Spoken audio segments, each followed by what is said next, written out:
Combine state చేయలేరు, separate అయ్యేయలేరు. రాష్ట్ర budget ఎంత ఉంది, రాష్ట్ర అప్పు ఏంటి, రాష్ట్ర ఖజానాలో ఏముంది, మనం చెప్పింది చేయగలమా లేదా అన్న ఆలోచన ఉండాలి కదా. జగన్ చిన్నవాడైనా మొదటిసారి ముఖ్యమంత్రి అయినా ఆయన చెప్పిన ప్రతిదీ చేశాడు. ఎలా చేశాడు? ఆయనే సంపద సృష్టించుకున్నారు, ఆయనే ప్రజలకు ఇచ్చిన మాటలు నెరవేర్చుకోవాలన్న చిత్తశుద్ధితో చేశాడు. చంద్రబాబు నాయుడు దిగిపోయే రోజుకి ఖజానాలో ఎంతుంది? 100 కోట్లు కూడా లేదు. మరి చంద్రబాబు నాయుడు లాగా అమ్మో ఏపీని అమ్మేయాలి, అమ్మో భయం వేస్తుంది, నేను చేయలేను, ఇలాంటి మాటలు ఎప్పుడైనా మాట్లాడారా? జగన్మోహన్ రెడ్డి ఎప్పుడు మాట్లాడలేదు. ఎందుకంటే మనం ఏం చేయగలమో అదే మేనిఫెస్టోలో పెట్టారు. పెట్టిన దాన్ని కరోనా వచ్చి రాష్ట్రానికి ఇన్కమ్ లేకపోయినా ఎవ్వరు జీతం ఆపలేదు, ఎవ్వరు వెల్ఫేర్ స్కీమ్ ఆపలేదు, ఏ డెవలప్మెంట్ ఆపలేదు. అది నాయకుడు అంటే. ప్రజల్ని మోసం చేయాలని కంకణం కట్టుకొని మేనిఫెస్టోలో అబద్దాలు పెట్టి ఈ రోజు పిచ్చి మాటలు మాట్లాడుతూ తప్పించుకోవాలనుకున్న చంద్రబాబు నాయుడు, పవన్ కళ్యాణ్ ని చీటింగ్ కేసు కింద లోపల పెట్టేంత వరకు వైఎస్ఆర్సీపీ వాళ్ళందరూ కూడా పోరాడాలి.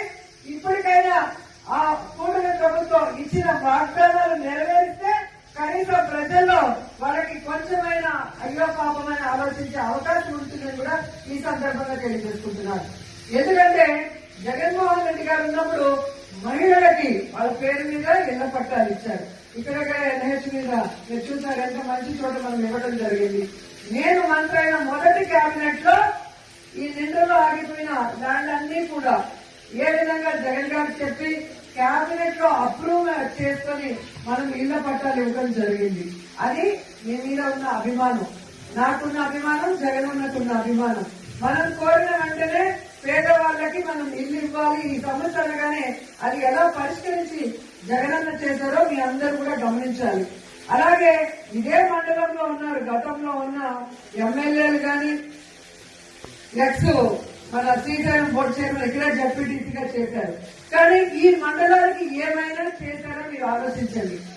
నేను అపోజిషన్ ఎమ్మెల్యేగా ఉన్నప్పుడు, రేవతమ్మ సర్పంచ్ గా ఉన్నప్పుడే ఈ ప్రాంతంలో రోడ్లు వేశాం, బస్ షెల్టర్లు కట్టాం, అలాగే ఆర్ఓ ప్లాంట్లు పెట్టాం. ఆ రోజు ఆమె చెక్కోలు కూడా కక్ష సాధింపుగా తెలుగుదేశం పార్టీ వాళ్ళు తీసేసిన పోరాడి తెచ్చుకొని ఈ ప్రాంతం కోసం మనం ఎంత డెవలప్ చేశామో మీ అందరూ కూడా చూశారు.